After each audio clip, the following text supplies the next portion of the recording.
It is the world's fastest growing faith. One of every 4 people on earth finds spiritual peace in the words of the Quran. Nearly 1,400 years ago, the angel Gabriel came to Muhammad with revelations that he was to deliver to all of mankind. He spent the rest of his life communicating God's message and setting an example for how each human being should live. Today, many Americans associate Islam with images of violence and hatred. But such scenes are the work of a few suicidal fanatics. Their actions directly contradict the teachings of Muhammad and cloud the memory of a man who long ago brought a new message of hope and serenity. It is not possible to conclude that the Prophet is a man of hate. The Prophet of Islam is without doubt the most misunderstood major aspect of the Islamic religion. Who was this man who founded Islam and brought spiritual comfort to so many? Muhammad is often thought to be worshipped as Jesus is worshipped by Christians. This is absolutely and categorically not the case. He was an ordinary human being with the same emotions, the same fears, the same insecurities that we live with. Today, Muhammad's words of tolerance and peace offer many the same guidance as they have for centuries. God's messenger, the Prophet Muhammad.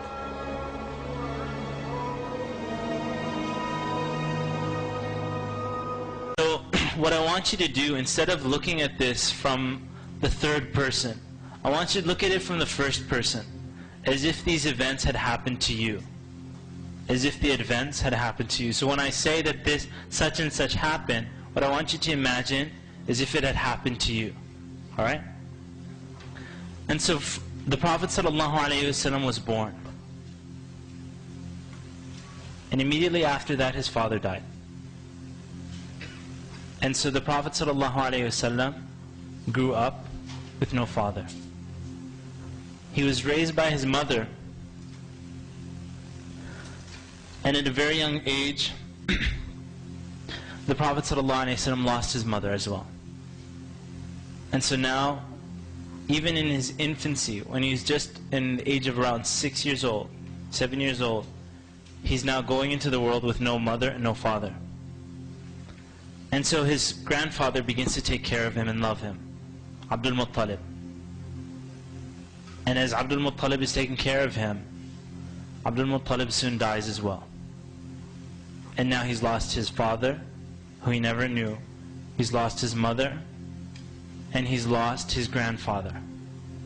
And he's an orphan in Mecca. His uncle Abu Talib begins to take care of him. The Prophet ﷺ was never known for any of the vices that the Quraysh were known for, the people in Mecca. They would drink alcohol, or they would drink alcohol or bury their women or whatever it was that they were. The Prophet ﷺ had nothing to do with that. He was, as they knew him to be, the most trustful person in their entire society. As-Sadiq al-Amin. Not only that, but when Khadija radiallahu anha, who was a very successful businesswoman in Mecca, she would send out the caravans, she noticed that this was a man that was of the most, or the most trustworthy amongst all the men.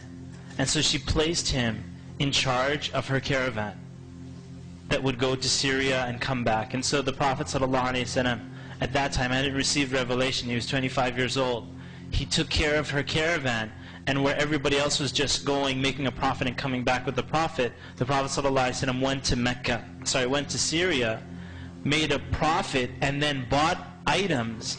And then when he came back to Mecca, he also sold it in Mecca. So he got double the profit. Khadija radiallahu anha asked her uncle to speak to Muhammad sallallahu alayhi wasallam about getting married. And they got married. It was his first wife, Khadija radiallahu anha. And from Khadija, he had the majority of his children.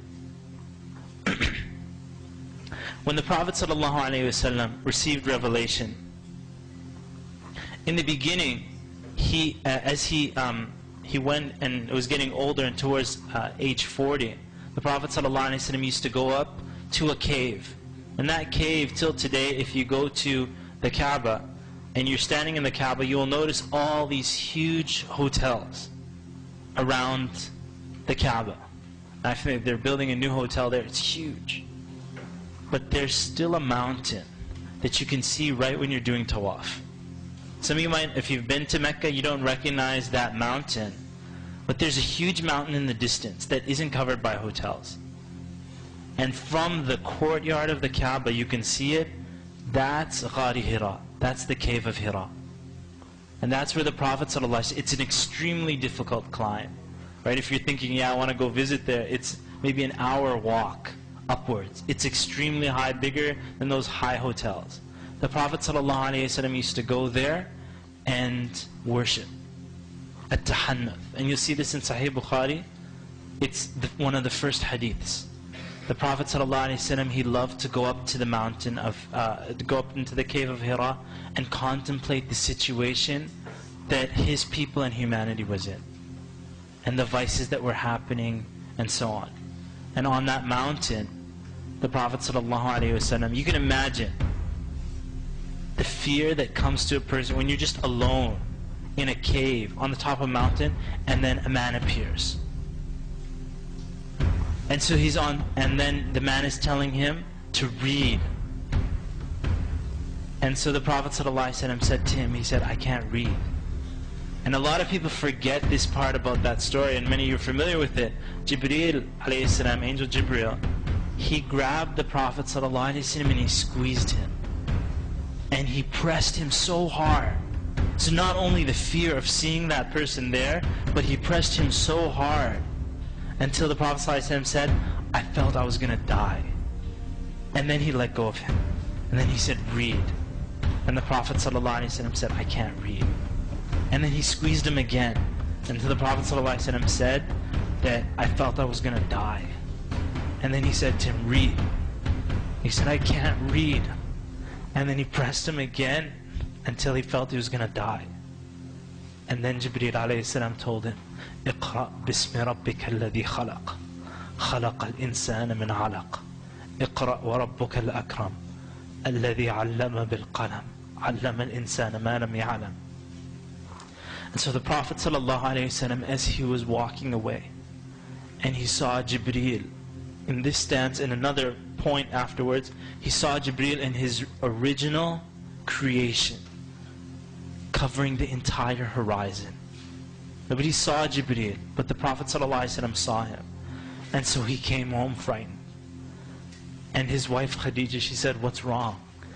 And he said, just cover me up. And he was shaking. He said, Zammiluni, Zammiluni. He said, just cover me up. The Prophet ﷺ was so scared about what had taken place. And in fact, after that, Khadija radiallahu anha, you'll see in the seerah, she said, Allah would never do this to you. Allah would never disgrace you or humiliate you, because you fulfill the ties of kinship.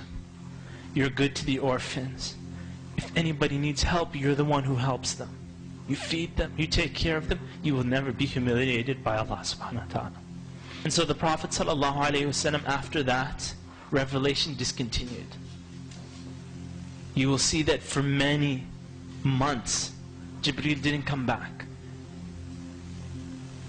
until he felt that Allah was angry with him.